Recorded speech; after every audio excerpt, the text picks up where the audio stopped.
Yo, what's going on everyone? Welcome back to Shonen Central. My name is Harrison Senpai and it's been so long, but after all this time, we finally got brand new official Death Note content.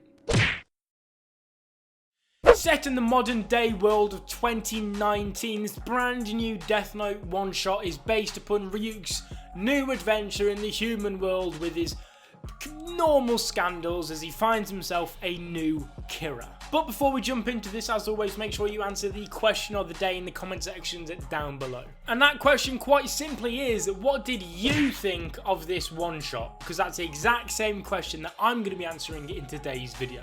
So without further ado, let's jump into it.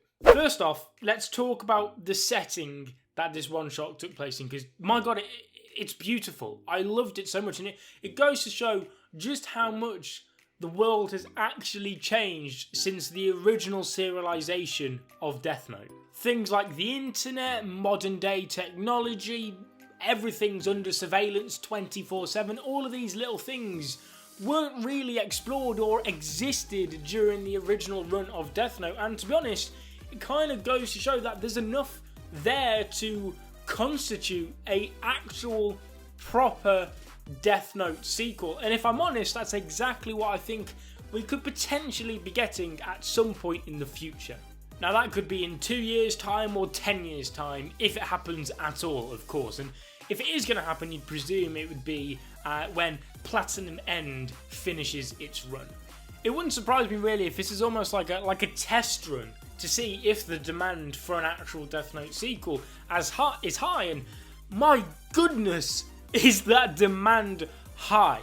Both Death Note and Ryuk were trending worldwide on Twitter the day that this came out, and the original tweet promoting this one-shot from the official Shonen Jump Twitter account got over 15,000 retweets. To put into perspective, they usually average like 40.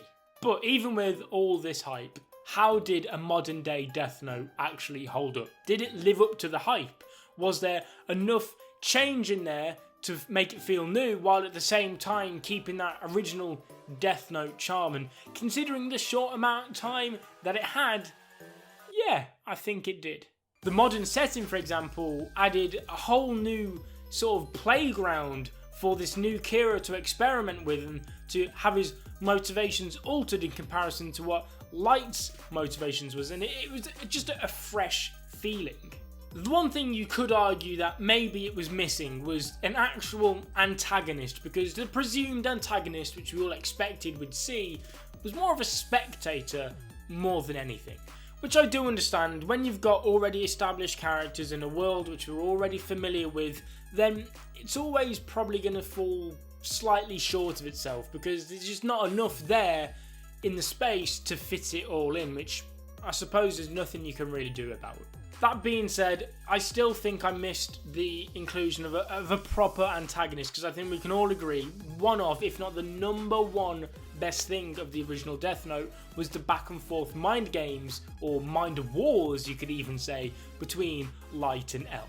I did however like the fact that this new Kira didn't use the Death Note in a god complex, egomaniac, murderous sense, because it showed that they can do something different. Because I think if they went down the murderous route again, then people would probably be reading this thinking, okay, you can still do that same winning formula that you did before, but what else can you actually do? And this proved that there's so many possibilities you could do with a Death Note sequel. One thing I've not mentioned though, and probably by far, in fact, an absolute landslide in how much I loved this in comparison to everything else in the chapter, but just seeing the footprint, the impact that Light actually left on the world was so incredibly interesting. Seeing him be mentioned in history class textbooks, to see him being referred to as the biggest terrorist of recent history, it all felt a little bit too real. However, and I hate to put such a downer on everything, but there's one thing I've got to comment on, and that is the ending.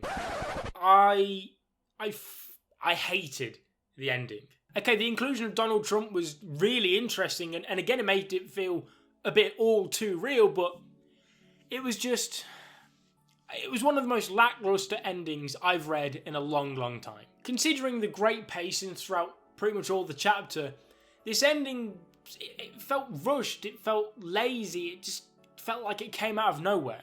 And I suppose the worst of all, it was just boring. Like, the inclusion of adding just randomly a brand new rule into the Death Note, like, has that ever been mentioned that it can be done before? If it has, then I take everything I'm saying right now back. But if memory serves me correctly, I don't remember anything like that being mentioned, talked about, being done before in general. So just randomly throwing in a brand new rule to the Death Note, like, surely, just no. No, because if you can just throw in new rules, and the Death Note, by this point, because it's a very old artifact, should be literally flawless. There should be no way around it. You can't not lose if that's the case with the Death Note. Or I suppose you could say the Shinigamis can't lose in that case with the Death Note. I think it would have been much better if they left it as an open ending. Sort of let the reader decide for themselves what happens next. Theorize what happens next, and then also it leaves it open a bit more for that potential Death Note sequel. But say, for example, if the chapter ended without this new addition of a rule and it was left in the hands of Donald Trump, think of everything that every reader could come to their own different conclusion. You can't really go wrong, and I think with it being a one-shot, there's no harm in doing that. Say, for example, if this was a full-fledged series and it ended it on that note, maybe it'd be a bit more lackluster. But as it's a one-shot, I think it can be forgiven and almost praised in a way to end it like that. All in all, though, I have to say it was great, okay? Like I said, I know I did not like the ending in the slightest, but everything else was so good. Seeing the references to Kira was great. Seeing Ryuk back was awesome. Seeing the new way of using a Death Note was great. And seeing it being used in such a completely different age was so damn interesting. And I am on my knees, okay? Not quite literally, I'm sat in a chair. But still, I want, please give us a brand new, proper Death Note sequel, okay? I can't wait if it ever happens. Guys, leave a like on the video if you enjoyed. Make sure to answer the question of the day, like I said in the comment section down below. Subscribe if you're not already to become a member of the Senpai Squad. And I'll be seeing you guys in another video as always. But until then, peace.